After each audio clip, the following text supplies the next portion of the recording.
Hi students, welcome to Bhaskar's వెల్సీ. ఈ వీడియోలో తెలంగాణ స్టేట్ 2024 పేపర్ ఏంటంటే చూద్దాం ఒకసారి. ఇందులో మనకి ఫస్ట్ క్వశ్చన్ చూడండి, వాట్ ఆర్ పోరిన్స్ అని ఇచ్చారు. ఇది మనకి ఏంటంటే ఫస్ట్ చాప్టర్ అవుతుంది, దానికి సంబంధించిన క్వశ్చన్. సెకండ్ డెఫైన్ హైడ్రోఫోనిక్స్, ఇది second chapter point of question.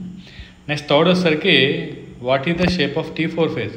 ఇది మనకి ఏంటంటే వైరస్ సంబంధించినటువంటి క్వశ్చన్. ఇది వైరస్. సో ఇది యాక్చువల్గా మనకి ఏంటంటే ఇదివరకు బ్యాక్టీరియా నుంచి 2 మార్క్స్ అడిగేవాళ్ళు, వైరస్ నుంచి అయితే 4 మార్క్స్ అడిగేవారు. సో ఇక్కడ మాత్రం ఏంటంటే కొద్దిగా ఇది ఏదైతే వైరస్ నుంచి అయితే 2 మార్క్స్ అడగడం జరిగింది ఇక్కడ. నెక్స్ట్ ఫీనోటైపు జీనోటైపు, ఇది 9th చాప్టర్ పాయింట్ ఆఫ్ ఉన్నటువంటి క్వశ్చన్ ఇది. అలాగే డిఫెన్స్ స్టాప్ కోడాన్, ఇది మనకి 10th చాప్టర్. అలాగే రైట్ ఎనీ టూ డిఫరెన్సెస్ డిఎన్ఏకి ఆర్ఎన్ఏకి డిఫరెన్స్ అడిగారు, ఇది కూడా 10th చాప్టరే. నెక్స్ట్ పీసీఆర్ గురించి అడిగాడు, ఇది మనకి 11th చాప్టర్ పాయింట్ ఆఫ్ వస్తుంది. నెక్స్ట్ వాట్ ఈజ్ జిఏసి, సో ఇది మనకి ఏంటంటే 12th chapter point of question ఇది. నెక్స్ట్ చూడండి 9th 10th రెండు కూడా మనకి ఏంటంటే 14th chapter point of question. Swiss cheese ఒకటి, ఫెర్మెంటర్స్ ఒకటి. సో ఇది 2 మార్క్స్ పాయింట్ ఆఫ్ వస్తున్నటువంటి క్వశ్చన్స్. అదే మనకి 4 మార్క్స్ చూద్దాం ఒకసారి. సో అదే మనకి 4 మార్క్స్ పాయింట్ ఆఫ్లో తీసుకుంటే ఇందులో మనకి 11th క్వశ్చన్ చూడండి, ఓపెనింగ్ క్లోజింగ్ స్టొమాటా, ఇది ఫస్ట్ చాప్టర్ పాయింట్ ఆఫ్లో ఉన్నటువంటి 4 మార్క్స్ క్వశ్చన్. నెక్స్ట్ అంటే ఎంజైమ్ ఇన్హిబిటర్స్ అడిగాడు, ఇదేంటంటే మనకి 3rd చాప్టర్ పాయింట్ ఆఫ్లోది. Next neat label diagram of chloroplast, ఇది మనకి 4th చాప్టర్ ఏదైతుందో ఫోటోసిన్థసిస్ ఎయిర్ ప్లాంట్స్, దీనికి సంబంధించిన క్వశ్చన్ ఇది. అంటే ఇక్కడ వరుసగా మనకి 3rd చాప్టర్ నుంచి అంటే ఎంజైమ్స్ నుంచి, అదే మనకి ఫోటోసిన్థసిస్ ఎయిర్ ప్లాంట్స్ రెండింటి నుంచి కూడా 4 మార్క్స్ ఇక్కడ కవర్ చేయడం జరిగింది.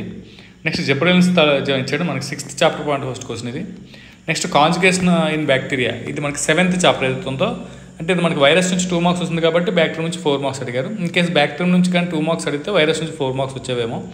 నెక్స్ట్ 16th వచ్చేసరికి మనకి ఇన్కంప్లీట్ డామినెన్స్, ఇది ఒకటి అడిగాడు. ఇది మనకి ఏంటంటే ఏదైతే 9th chapter point of question ఇది, జెనెటిక్స్ సంబంధించిన principles of phenotypes and variation. Next features genetic code, ఇది మనకి ఏదైతే 10th chapter point of question ఇది.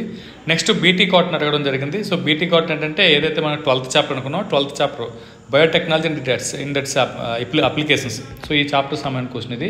అలాగే నెక్స్ట్ ఎస్ఐస్ పాయింట్స్ ఆఫ్లో వచ్చేసరికి 19th క్వశ్చన్ చూడడానికి మనకి క్రెబ్ సైకిల్, ఇది ఏదైతే రెస్పిరేషన్ ప్లాంట్స్ 5th చాప్టర్ ఉందో 5th చాప్టర్ సంబంధించిన క్వశ్చన్ ఇది. అలాగే next tools of recombinant DNA technology 11th chapter point of question ఇది. నెక్స్ట్ టిష్యూ కల్చర్, ఏదైతే 13th చాప్టర్ ఉందో 13th చాప్టర్లో ఉన్నటువంటి క్వశ్చన్ ఇది. ఇది ఓవరాల్గా తెలంగాణ స్టేట్ పాయింట్ ఆఫ్ 2024 వచ్చినటువంటి question paper. Maximum virus bacteria తప్ప మిగతా అంతా కూడా యాజ్ ఇట్ ఈజ్ ఏదైతే బ్లూ ప్రింట్ ఉందో బ్లూ ప్రింట్ ప్రకారం వచ్చింది. అయితే బ్లూ ప్రింట్ ప్రకారం కూడా ఇది మనకి ఏంటంటే ఒకవేళ బ్యాక్టీరియా నుంచి 2 మార్క్స్ అయితే వైరస్ నుంచి 4 మార్క్స్ ఉంటాయి. అది మనకి అదే విధంగా మనకి రివర్స్ కూడా అయ్యే ఛాన్స్ ఉంటుంది. సో ఇది ఏదైనప్పుడు కూడా పేపర్ అయితే కొద్దిగా బాగానే ఉంది. ఓకే, ఈ వీడియో మీకు ఎంతకంత హెల్ప్ అవుతుంది, నచ్చితే లైక్ చేయండి, షేర్ చేయండి, ఛానల్ సబ్స్క్రైబ్ చేసుకోండి. Thanks for watching. Thank you very much.